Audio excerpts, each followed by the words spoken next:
talk about a showstopper. Just look at these black-eyed Susans here outside in the landscape, in the full sun, just profusely blooming.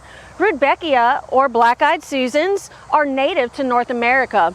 They grow well in damp, soggy areas, lowland areas, and they also do well in dry, kind of prairie settings. So this one is very adapted to our climate, making it an excellent native selection for your landscape. Now look at these profuse blooms. They are just loaded with flowers right now, and that bright cherry yellow is just so gorgeous. You can see that they get some height here, about 2 to 3 feet, and these are on long stems, so they actually make excellent cut flowers, so if you want to bring them indoors. Now, of course, our pollinators just love them.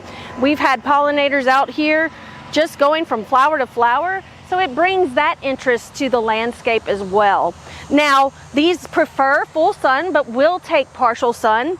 And like I said, they're very tough performers. You can just throw anything at them. Once they're established, they're very drought tolerant.